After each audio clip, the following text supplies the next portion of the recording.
Alright, this little guy, the Zhiyun Crane M2, has been sent to me for review. Not tied to say anything good about it, so today we are going to talk about the good, the bad, and the ugly. Honestly, I've been playing with it for a week now, and in some way I'm impressed, but in others I'm a bit disappointed. Let's talk about the good points of this gimbal. First of all, this gimbal is aimed at supporting a variety of cameras. It goes from your phones like your iPhone X or your Samsung Galaxy, action cameras like the GoPro Hero 7 or the DJI Action. Honestly, I wouldn't put something like this on a gimbal because they already have built-in stabilization. Compact cameras like the RX100 and the G7X, and small mirrorless cameras with a lightweight setup. So something like the kit lens or a pancake lens will work. Like the A6400 or the Canon M50 like I'm using right now. The other bonus point is that this gimbal carries exactly the same modes that you will find on a Ronin S or a Weebill Lab. So you get access to pan follow mode, follow mode, lock mode, go mode, selfie mode. There's also one extra mode, which is a bit hidden, and I didn't see a lot of people talking about it. But if you're using this with your phone, you get access to something like portrait mode for your Instagram stories. It's not the most practical, but it exists.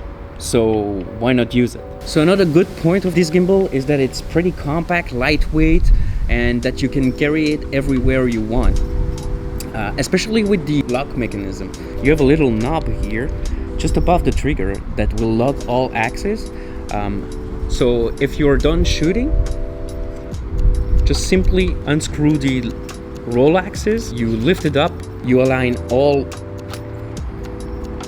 the axes, lock it, and then you just put it, and that's it. Being compact and small and lightweight is a good point, but it's also a bad point because everything is so small and all the arms and the axes are pretty small, which means every time you're gonna tighten a knob, it's gonna slightly unbalance your setup, which means that you will never balance it properly.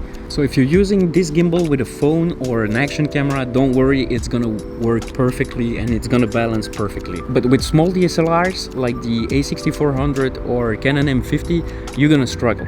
Not a lot of struggle, but you're gonna struggle, or you need to be aware of a couple of things. With the 22mm pancake lens, the M50 balanced properly. I've seen it, I've seen people using it. Don't worry, with that lens it's gonna work. But if you're using with the 15-45 like I do, you won't be able to balance it properly. There's the problem of the eyepiece. If you balance the camera properly, the eyepiece of the Canon M50 will hit the back motor. That's something I contacted Zhiyun about. I was asking if it was normal that we couldn't balance it properly, even if it was listed on the compatibility list. They told me we are aware of it. It's even in the little booklet that we give with the gimbal. They are aware that with the M50 and the M5, with some setups like the 15-45, you have to unbalance it to make it work. The problem is that you don't have access to some modes like Vortex mode. It's impossible to use. Let's put Vortex mode.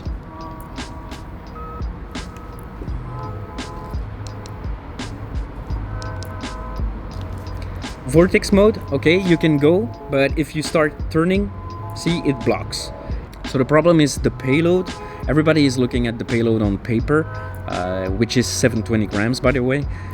And the issue is that, sure, you can put 720 grams on this gimbal, but it's not working. It's just the same issue that we had with the Weebill Lab. The Weebill Lab could support like 3 kilos, I think, if I remember well. And with the M50 and the Sigma 18 to 35, it was impossible to balance. One other little bad point is that this gimbal comes at $269.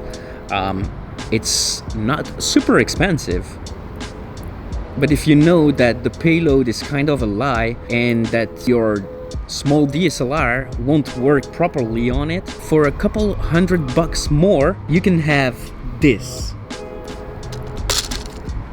The Weebill Lab. This is $269.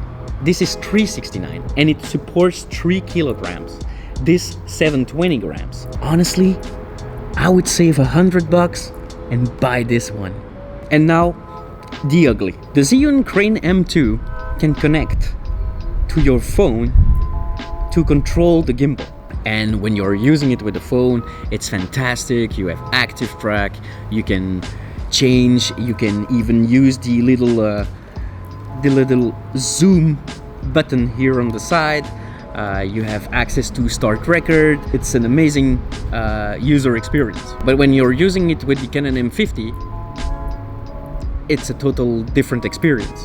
First, you need to connect the M50 to the app. And I will cover that in another video, because I've seen a lot of people asking how do you connect the M50 to the Zhiyun Play app. If you're lucky enough to connect it, you have access to start and record.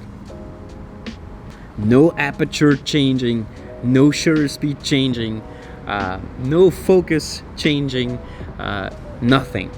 You just have access to start and record. Don't waste your time connecting to the app to use the start and record, because there's not even a viewfinder, and you will see in the next video I will explain everything about the app when you're connecting with the M50, if you're lucky enough to connect it. So would I recommend this gimbal to anyone? Yeah, to beginners, to people who carry action cameras or compact cameras, or even their phone. Yeah, I will recommend this gimbal to them. If you're using a small DSLR like the M50 or A6400, make sure to have a lightweight setup like the 22mm pancake lens like I just mentioned. That's gonna be okay.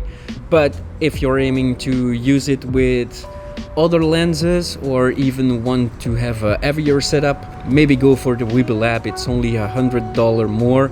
So that's it for the review of the Zhiyun Crane M2. If you have any question, make sure to leave a comment down below.